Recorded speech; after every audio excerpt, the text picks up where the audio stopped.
We share your life and home. But have you ever wondered what is life like to us, migrant domestic workers here in Singapore?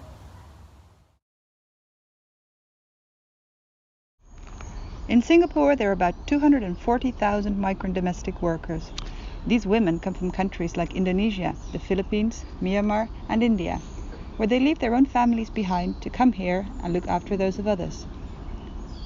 Local charity Home aims to empower migrant workers, and one way to do that is to give them a platform to share their stories. When the volunteers teach writing workshop with migrant domestic workers, we want to get to know them, understand their feelings.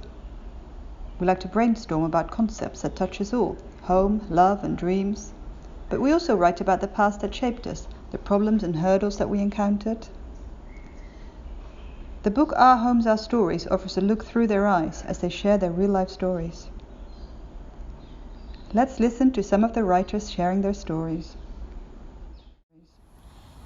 Every time I transfer to another employer, I always worry about how I'm going to get along with a new family.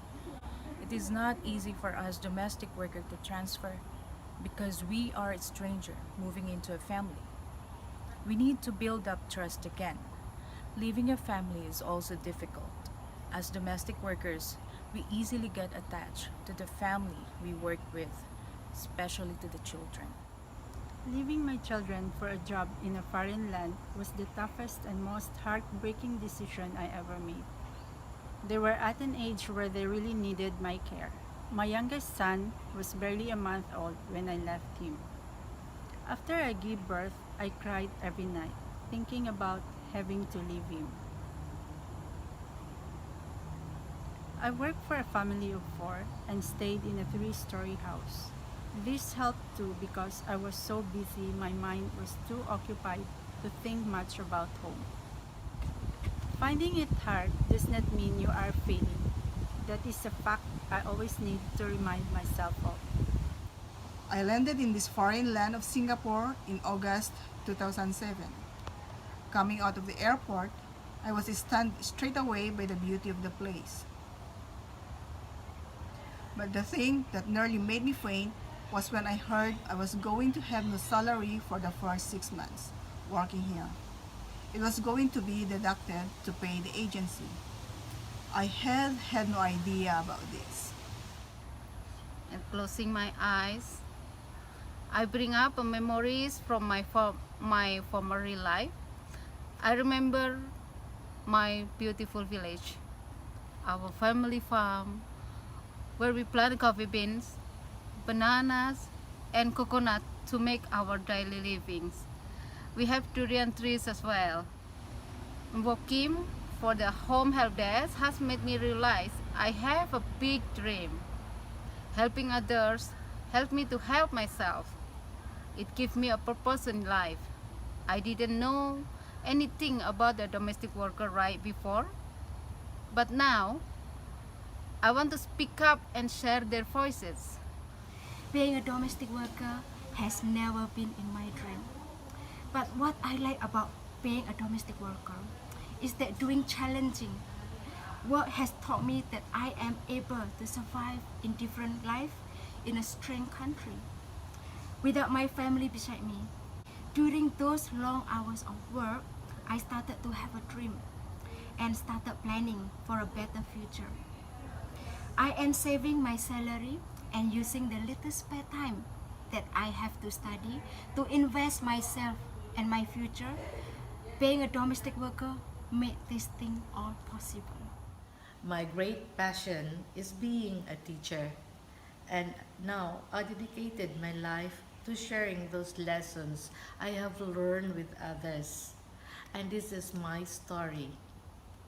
In the Philippines, we live in a simple house which my father made for us, and it is made of wood.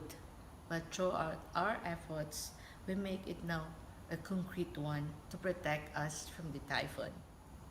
No matter how much I have become accustomed to life in Singapore, there's no place like home. I really love my country. But the saddest part of my life is that by working in Singapore for all those years, taking care of all those families. I never had a chance to make a family of my own.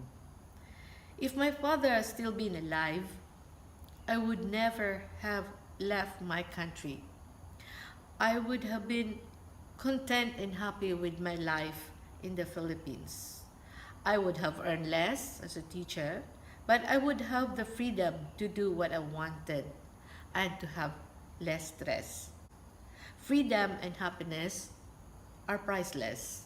Loneliness and sacrifice will be asked of you when you work abroad, especially if you're a domestic worker. As domestic workers, it is very important that we communicate with our employers.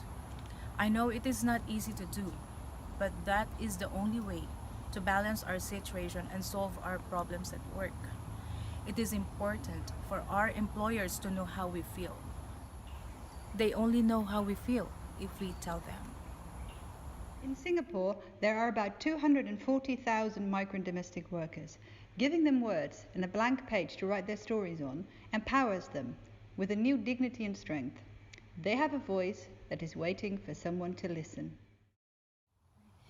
In the book Our Homes, Our Stories, domestic workers in Singapore will share their personal thoughts, dreams, and hope for the future. Would you like to know more about these women who leave their countries to work in Singapore? Please buy the book. All the proceeds of the book go to home. Thank you.